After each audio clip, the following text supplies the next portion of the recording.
Bismillahirrahmanirrahim. Assalamualaikum warahmatullahi wabarakatuh. Halo, kembali grade 8, bertemu lagi bersama Ustazah Adibah, masih dengan mata pelajaran IPA di Sistem Pencernaan Manusia. Pekan lalu kita sudah membahas part pertama. Nah, untuk sekarang yaitu part keduanya ya. Apa kabar semuanya? Mudah-mudahan selalu dalam keadaan sehat walafiat. Baik, seperti biasa sebelum memulai pembelajaran, kita awali dengan pembacaan doa terlebih dahulu. Disiapkan hati dan pikirannya. Berdoa dipersilahkan. Alhamdulillah. Oke, sekarang kita akan masih lanjut mengenai sistem pencernaan manusia. Sebelum memulai pembelajaran, seperti biasa Ustazah akan selalu mengingatkan kalian semua untuk menyiapkan buku catatannya ya. Oke. Nah, kita awali dengan tujuan pembelajaran ya. Oke, tujuan pembelajarannya itu ada 4 materi yang sebelumnya sudah Ustazah sampaikan ya. Yang akan kita bahas yaitu antara nutrisi makanan dengan organ sistem pencernaan. Nah, pekan lalu kita sudah membahas mengenai nutrisi makanan dan juga bagaimana cara menguji nutrisi makanan tersebut. Nah, untuk pekan sekarang, yang mana artinya ini adalah pertemuan terakhir kita membahas materi sistem pencernaan mengenai organ-organ sistem pencernaan ya. Oke, Ustazah akan fokus pada organ dan juga bagaimana proses pencernaan itu terjadi di dalam tubuh kita. Nah, sekali lagi proses pencernaan makanan di dalam tubuh itu melalui 2 tahapan ya. Ada yang melalui mekanik dan kimiawi. Jadi nanti kita bedakan berdasarkan kedua hal ini. Baik ya. Kita awali dengan pengertiannya dulu nih. Kalau kemarin kan kita ngebahas tentang unsur makanan. Nah, Ustazah awali dengan pengertian makanannya. Nah, kalau sekarang Ustazah mau menjelaskan terlebih dahulu apa sih sebetulnya sistem pencernaan itu. Kita ambil dari kata sistemnya dulu nih ya. Oke, sistem itu seperti yang kita ketahui, sistem diambil dari kata sistem organ yang mana artinya adalah kumpulan dari organ-organ yang ada di dalam tubuh kita untuk melakukan suatu fungsi tertentu. Organnya tentunya organ pencernaan ya. Nah, fungsinya karena sistem pencernaan, maka dia fungsinya untuk mencerna ya. Fungsi di sini untuk mencerna. Oke. Nah, Ustazah akan mendefinisikan dulu nih apa sih pengertian dari mencerna itu. Nah, jadi kita sepakati bersama bahwa mencerna makanan artinya mengubah ya. Mengubah apa nih? Mengubah makromolekul menjadi zat yang dapat diserap oleh tubuh atau kita sebutnya dengan mikromolekul. Nah, pekan lalu kita sudah membahas nih apa saja sih makromolekul dan juga mikromolekul. Nanti Ustazah akan bahas lagi ya. Nah, itu definisi dari mencerna ya. Kemudian bagaimana proses pencernaan itu terjadi secara umum di dalam tubuh kita itu melalui 2 tahapan ya. Ada yang secara mekanik, ada yang diserap secara mekanik, ada yang diolah secara kimiawi ya. Nah, kalau mekanik artinya dia melibatkan fisik ya. Nah, seperti contohnya di sini ada gigi ya. Nah, gigi pada mulut, kemudian ada juga nanti di lambung gerakan mengunyah makanan ya. Mengoyak makanan. Nah, kemudian kimiawi di sini nanti akan melibatkan enzim ya. Oke, Ustazah akan jelaskan sedikit terlebih dahulu apa sih enzim itu. Nah, enzim ini merupakan senyawa kimia yang terbentuk di dalam tubuh kita ya. Nah, enzim ini fungsinya itu untuk membantu menyerap perubahan pencernaan makanan yang tadi. Coba kita ulangi ya. Tadi kan Ustazah jelaskan bahwa definisi mencerna di sini yaitu mengubah makromolekul menjadi mikromolekul. Nah, tanpa adanya enzim, kedua molekul ini bisa berubah. Tapi ketika ada enzim, maka pekerjaannya jadi lebih cepat. Jadi fungsi enzim di sini adalah untuk mempercepat reaksi-reaksi kimia ya. Kayak zat kimia yang diubahnya ya unsur-unsur makanan kemarin yang sudah kita bahas ya. Nah, Ustazah akan flashback terlebih dahulu mengenai nutrisi makanan karena tadi kita membahas mikromolekul dan juga makromolekul. Nah, ya. Masih ingat mikromolekul itu apa aja? Nah, mikro artinya kecil, nutrien artinya nutrisi yang dijumlahkan dalam yang dibutuhkan oleh tubuh dalam jumlah yang sedikit. Contohnya adalah vitamin, air, mineral. Nah, vitamin, air, dan mineral ini masuknya adalah mikromolekul atau mikronutrien ya. Nah, oleh karena itu vitamin, air, dan mineral langsung diserap gitu ya. Jadi nggak usah diolah dulu, tapi bisa langsung diserap. Nah, berbeda dengan makronutrien. Makronutrien itu kemarin sudah kita bahas, ada karbohidrat, protein, dan juga lemak ya, yaitu nutrisi yang dibutuhkan dalam jumlah yang besar. Nah, karbohidrat, lemak, dan juga protein ini kita harus ubah dulu ke molekul yang lebih kecil atau kita sebutnya mikromolekul. Nah, harus kalian ingat, harus kalian hafalkan ya. Kalau bentuk terkecil dari karbohidrat itu adalah glukosa ya. Kemarin kita sudah membahas glukosa. Glukosa ini adalah monosakarida, maka struktur paling kecilnya yaitu glukosa. Kalau lemak itu ada asam lemak dan gliserol. Kemudian protein itu unsur terkecilnya adalah asam amino. Nah, jadi karbohidrat, lemak maupun protein yang kita makan itu nggak bisa kita serap, nggak bisa diserap langsung oleh tubuh kita. Jadi harus diubah dulu nih menjadi molekul-molekul yang kecil ini atau kita sebutnya dengan mikronutrien ya. Nah, dirubahnya itu bisa dengan melibatkan enzim ya. Oke, mudah-mudahan paham sampai situ. Nah, sekarang kita akan langsung membahas mengenai organ pencernaan manusia ya. Oke, organ pencernaan manusia itu dibagi menjadi dua ya. Ada saluran pencernaan, berarti kalau saluran terdiri dari saluran-saluran. Kemudian ada kelenjar pencernaan ya. Nah, kita bahas dari saluran pencernaan dulu. Nah, di sini sudah ada gambarnya. Nah, kita awali dengan yang paling atas dulu nih. Ketika kita memasukkan makanan, pasti kita bertemu dengan rongga mulut ya. Ini gambarnya ditunjukkan nomor 1.1. Nah, di rongga mulut, apa sih yang terjadi? Yang terjadi adalah, nah yang harus kalian pahami adalah di sini bagaimana sih organ-organ pencernaan ini bekerja. Ya, jadi tadi ada dua, ada mekanik dan kimiawi. Nah, itu aja yang harus kalian pahami ya. Nah, kalau di rongga mulut itu dia mencerna makanan dengan melalui dua proses. Ada yang secara mekanik dan ada juga yang secara kimiawi. Nah, kalau mekanik tadi melibatkan aktivitas fisik. Nah, karena di mulut kita itu ada gigi, ketika gigi mengunyah, mengoyak makanan, nah itu adalah proses mekaniknya. Nah, kimiawinya berarti yang melibatkan enzim ya. Nah, di dalam rongga mulut itu ada kelenjar. Nah, kelenjar ini yang akan menghasilkan enzim ya. Nama enzimnya, nah ini sengaja Ustazah warnain berbeda biar kalian paham, biar kalian hafal ya.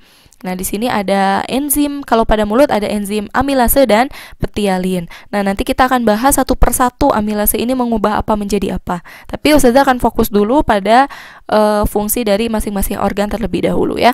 Nah, di dalam rongga mulut itu ada gigi ya. Kalian sudah tahu gigi yang mana. Dan ada kelenjar-kelenjar kelenjar mulut yang nanti akan menghasilkan enzim petialin tadi, dan ada juga lidah sebagai indera pengecap ya. Nah, bagian-bagian gigi Ustazah nggak akan bahas terlalu dalam, tapi cukup Ustazah sebutkan saja. Di sini ada gigi seri. Nah, gigi seri ini posisinya di depan ya, ada 4 dan di bawah ada 4. Biasanya gigi seri ini fungsinya adalah untuk memotong makanan. Nah, kemudian ada bagian gigi taring ya di sini ya. Gigi taring itu jumlahnya ada 2 pasang, atas dan bawah. Nah, gigi taring ini fungsinya untuk menyobek makanan ya. Kemudian yang terakhir itu ada gigi geraham. Biasanya posisinya paling belakang ya. Geraham itu ada 2, ada premolar dan molar. Nah, kalau yang molar itu gigi geraham yang sudah dewasa. Jadi ukurannya, strukturnya sudah sempurna, biasanya posisinya ada di belakang ya. Nah, gigi geraham ini fungsinya adalah untuk mengunyah makanan ya.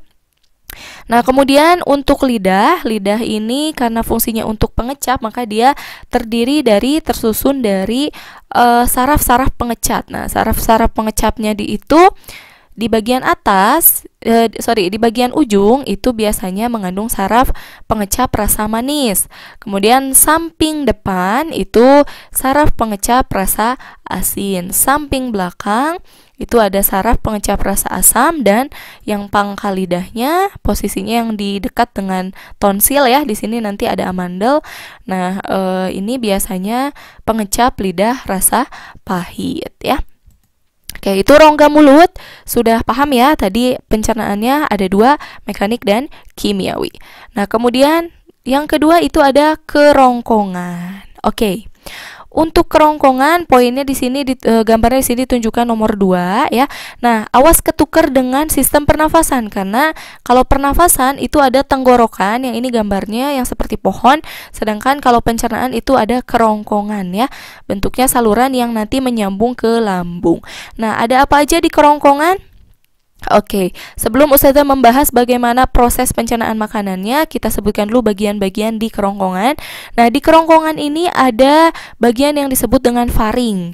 Nah, faring ini kita ibaratkan sebagai pintu, ya. Nah, ada faring, ada laring. Kalau laring itu nanti nyambungnya ke tenggorokan, masuk ke saluran pernafasan. Nah, kalau paring itu nanti nyambungnya ke kerongkongan, ya, ke saluran pencernaan. Nah, yang memisahkan katup faring dan laring biar tidak biar tidak keliru gitu ya unsur makanan yang masuknya, maka dia harus memiliki katup. Nah, katupnya ini kita sebut dengan katup epiglotis ya. Nah, epiglotis ini ketika kita bernafas, nah biasanya dia bergetar. Nah, makanya menghasilkan suara ya kalau di saluran pernafasan. Nah, makanya kalau kita makan itu nggak boleh sambil ngomong, karena biar si epiglotisnya ini nggak galau gitu loh. Nah, ya, jadi dia mau nutup atau mau buka nih. Nah, kalau misalnya kita sedang makan, epiglotis ini akan otomatis tertutup menutupi bagian laring. Maka makanan itu akan masuk ke kerongkongan, tidak masuk ke tenggorokan gitu ya. Kalau kita tersedak, nah, itu karena epiglotisnya terbuka dan makanan itu berusaha masuk ke saluran pernafasan. Karena salurannya salah, maka epiglotis akan otomatis menendang makanan yang salah saluran tadi, gitu ya. Nah, ini ya. Nah, kemudian pada kerongkongan proses yang terjadi itu hanya proses mekanik ya, tidak ada kimiawi. Karena tidak ada kelenjar di dalam kerongkongan dan tidak ada yang menghasilkan enzim, maka proses pencernaan makanannya secara mekanik. Nah, ada gerakan yang disebut dengan gerakan peristaltik, yaitu menarik dan mendorong makanan. Jadi, makanan itu ditarik, didorong biar masuk ke lambung. Nah, gerakan ini kita sebutnya dengan gerakan peristaltik ya, adanya di kerongkongan. Oke. Nah, selanjutnya Ustazah akan menjelaskan bagian yang ketiga. Ini sudah ada poinnya, gambarnya yang ini ya, yaitu bagian lambung ya.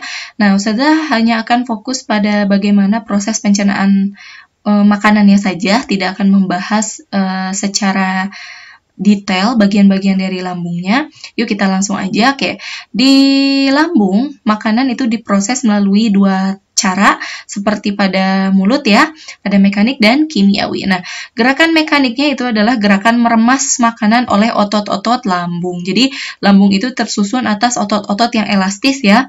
Nah, oleh karena itu ketika kita kekenyangan, makanannya penuh di dalam perut kita, nah si lambung ini akan membesar ya. Nah, itu proses pencernaan makanan secara mekanik di lambung, ada gerakan meremas ya. Kemudian ada kimiawi juga. Nah, artinya ada kelenjar ya di lambung. Nah, ini kebanyakan enzim-enzim yang terdapat di lambung itu adalah enzim-enzim protein ya, ada pepsin, ada renin, kecuali HCl. HCl di sini dia asam klorida. Nah, biasanya fungsinya untuk membunuh kuman dan penyakit ya. Nanti kita akan bahas secara detail. Oke, itu lambung. Nah, selanjutnya ada bagian setelah lambung itu nyambung ke usus ya, atau bahasa lainnya yaitu saluran mesenterium. Ya, mesenterium ini tersusun dari dua macam usus. Di sini ada usus halus dan usus besar. Nah, usus halus itu ditunjukkan oleh poin nomor 4 ya, yang di tengah-tengah. Nah, Di usus halus, makanan diproses melalui dua cara, secara mekanik dan kimiawi juga ya. Nah, gerakan mekaniknya itu ada gerakan meremas dan mendorong ya. Di sini kurang catatannya. Gerakan meremas dan mendorong makanan oleh dinding-dinding usus. Nah, kalian harus tahu kalau usus halus itu strukturnya dia nggak lurus ya, tapi dia bentuknya seperti jonjot-jonjot gitu ya. Nah, seperti ini ya. Jadi lekuk-lekuk. Nah, jadi ketika makanan terdorong itu bisa dengan mudah. Nah, kemudian proses kimiawinya di sini ada, nah perkenalkan bahasanya nggak asing ya, ada maltase, laktase, dan sukrase. Nah, kira-kira ini enzim apa? Ada enzim karbohidrat ya. Nah ini Ustazah mau menjelaskan struktur lebih dalam dari usus halus. Jadi usus halus ini panjangnya dia sangat panjang dibandingkan dengan usus besar ya. Kenapa? Karena dia terdiri dari 3 macam usus ya. Nah, ini ditutupi dulu aja ya. Nah, ini 3 macamnya. Yang pertama yang keluar dari lambung, di sini ada usus 12 jari ya, atau kita kenalnya duodenum.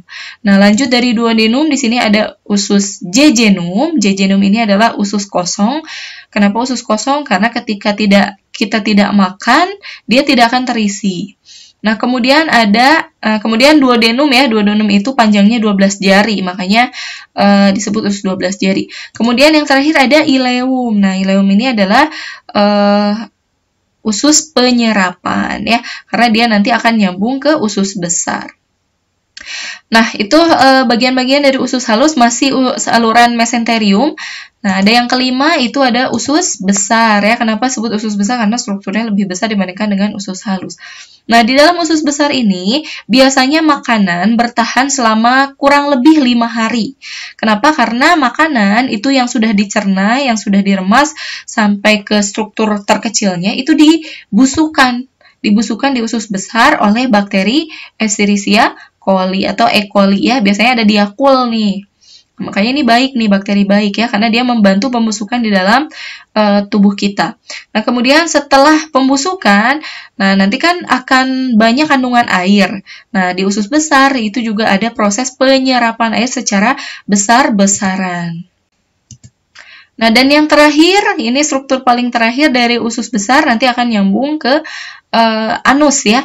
Nah, anus ini adalah untuk defekasi ya, proses pembuangan air besar. Nah, Ustazah lupa menjelaskan di usus besar itu di sini ya. Nah, dilihat gambarnya. Nah, ini di sini ada bagian yang menonjol sendiri ya di bagian ujungnya. Nah, ini yang kita biasa sebut dengan usus buntu ya, karena dia strukturnya buntu. Seperti itu. Oke, itu adalah saluran pencernaan. Tadi kita sudah bahas semuanya. Kita akan ulang lagi biar lebih ingat ya. Nah, kita awali. Nah, ini makanan berawal dari nanti akan masuk ke rongga mulut ya. Tadi strukturnya, organ-organ pencernaannya. Kemudian nyambung ke tenggorokan ya. Kemudian nanti nyambung ke lambung. Setelah ke lambung, nah, nanti ada usus halus dan ada usus besar. Nah, ini adalah organ-organ dari pencernaan. Nah, tadi ini adalah saluran pencernaan ya. Nah, tadi organ pencernaan itu ada saluran dan kelenjar. Nah, sekarang kita akan bahas kelenjar pencernaannya. Kelenjar pencernaan sebetulnya banyak, cuman Ustazah hanya akan membahas 2 saja karena ini bagian yang harus diingat dan bagian paling penting. Yang pertama di sini ada struktur nomor 10, dia paling besar strukturnya dibandingkan dengan organ pencernaan lainnya. Nah, di sini ada hati ya, atau bahasa lainnya hepar. Nah, di dalam hepar, aneh ya ngomong dalam hati. Di dalam hepar ini ada bagian yang disebut dengan empedu. Nah, empedunya ini nih warna hijau ya. Di baliknya biasanya. Nah, fungsinya adalah untuk menyerap racun ya. Nah, nanti ada kantung empedu. Nah, kemudian ada juga nanti garam empedu. Nah, itu terlalu dalam ya. Kita akan fokus saja ke struktur selanjutnya. Nah, ini ada kelenjar selanjutnya yang mana posisinya itu ada di masih berhubungan dengan hati, cuman dia strukturnya beda sendiri. Biasanya posisinya di belakang lambung atau kita kenal dengan pankreas. Nah, di pankreas ini hanya terjadi proses pencernaan makanan secara kimiawi. Nah, ini paling unik ya, karena proses kimiawinya dia melibatkan seluruh enzim yang akan memproses makronutrien. Ada lipase nanti akan mengolah lemak. Tripsin ya, ini typo, ada tripsin. Nah, tripsin ini nanti akan mengolah protein dan amilase yang akan mengolah karbohidrat ya, satu-satunya organ yang mengolah semua unsur makanan. Nah, yang mana? Nah, yang ini ya, pankreas bentuknya yang ini. Nah, itu tadi adalah organ pencernaan. Nah, sekarang Ustazah akan membahas tentang enzim pencernaan. Tadi Ustazah sudah berikan tanda ya, pokoknya yang tulisannya warna oranye-oranye ini berarti dia ngomongin enzim. Nah, enzim ini yang harus kalian hafalkan nanti. Nah, ini udah ada tabelnya. Kalau kalian memahami, itu nggak sulit kok. Ini kelihatannya banyak banget dan rumit banget ya, tapi percayalah ini mudah dihafalkan kalau kalian paham ya.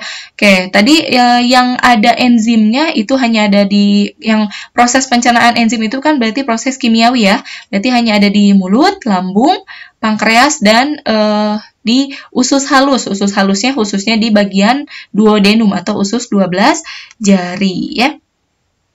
Nah, kemudian di sini Ustazah sudah tandakan, beri tanda ya.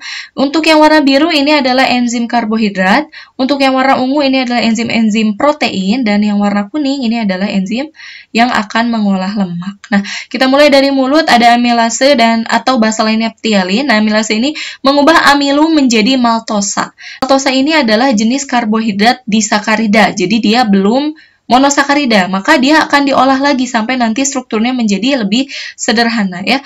Masih ingat tadi karbohidrat itu struktur terkecilnya adalah glukosa ya. Nah, kemudian lambung itu ada pepsin mengubah protein menjadi pepton. Nah, pepton ini belum menjadi struktur terkecil dari protein, maka nanti akan diolah kembali. Nah, renin ini mengendapkan kasein susu atau protein pada susu. Kemudian HCl untuk membunuh kuman. Nah, kemudian di pankreas. Nah, di pankreas itu ada tiga-tiganya ya, karbohidrat, protein, dan lemak itu semuanya diolah di sini.